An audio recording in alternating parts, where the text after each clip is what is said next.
If you guys are looking for some cheap coins on FC25, make sure you check out MMOEXP.com. Their link is down in the description. They're fast, cheap, and reliable. And if you use my code REMA, you can get yourself a lovely 5% discount. So what's up guys, it's Ash here and welcome back to a brand new video. Now in today's video guys, I'm going to be showing you my tactics for the 4-1-2-1-2 narrow, a really nice formation in this game if you have the right players. Now today I won 6 drafts in a row, like straight after each other, and 3 out of the 6 drafts I was using this 4-1-2-1-2, and it by far felt the best out of all of these different shapes I've had in the draft. It just felt so good to play with. That's why I kept picking it when it came up. And it's just really nice to use. That cam really makes the difference in the formation, and having those 2 centre mids also really helps. It's just a nice formation for how this game works with like those chip through balls and things like that. So yeah, let's get right into the video guys. I hope you enjoy. Okay then guys, so starting off with this tactic for the 4-1-2-1-2, you're going to need the tactical preset on custom of course. This allows you to change the formation and the player roles, otherwise you're stuck to some EA presets and it doesn't let you change everything. So make sure you're on custom. And then it is the 4-1-2-1-2 narrow, so it's the version with the 2 centre mids as opposed to the right mid and the left mid. This is good for how this game works because it lets you play off all these nice short little passes and also like them chip through balls and things like that. If you're playing a formation where all your players are really spread out in this game, I think you're going to struggle because those long balls are extremely inconsistent, even if you have like long ball plus and things like that. So the narrow version is the better one in my opinion. And for the build up style guys, I like having this on balanced as it is the most controlled. When you need to play short passes you can, and when you need to play players in behind you can also do that. So it's like the best of both worlds. It's a mix and match, and your AI is more reliable under balance. That's what I think anyway. But if you want to change this to counter or short passing because you prefer that, then that is also absolutely fine. Now for the defensive approach, this is a preference based thing as well. I just leave it on balanced on 50. This is the complete default because yeah, I don't like having my defensive line too high and I don't like having it too low either, so I just left it on the default and I was actually playing really well with it, so I've just ran with it and it works really nice for me. But if you want to use something like high or aggressive, then you can also use that. It's completely down to what you prefer. Now moving on to the important parts, the player roles. So without the ball, this is what it looks like. So this is how it will defend. In this game, whichever formation you're using is the shape you're defending when you don't have the ball.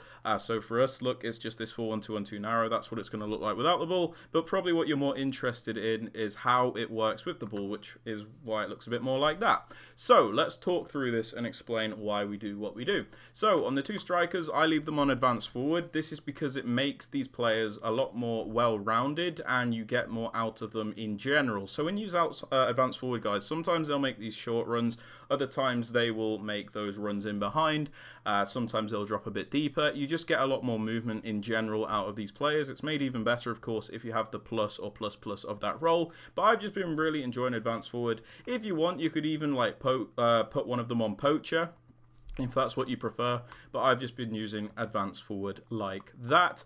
For the cam guys, I think the best, most consistent, like the most consistent role for the cam, sorry I'm struggling to get my words out, is playmaker. They just sit in that really nice place when you are on the ball, and presuming your opponent is not using some ridiculous pressure tactic, a lot of the time they will have nice amounts of space on the ball, and they're always in that position where they can play in one of the 2 strikers in behind with like a chip through ball, or even like your center mids, or you can even turn and play it to the wing back or something like that. They're just always in a nice position, so I just like having them on playmaker and balanced.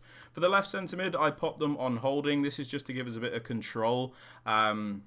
I don't like overcommitting everybody in this game because some people really do just look for those counter attacks, especially if they're just using like double poacher or something like that. Their players basically just stand on your defensive line. So if you don't have anybody like covering, they can just play the ball right through. So I like to have at least one holding centre mid.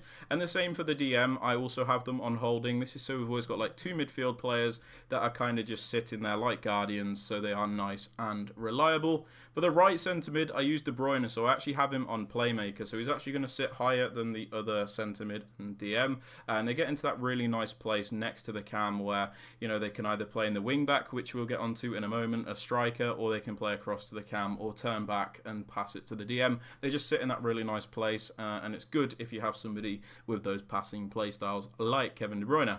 Now for this right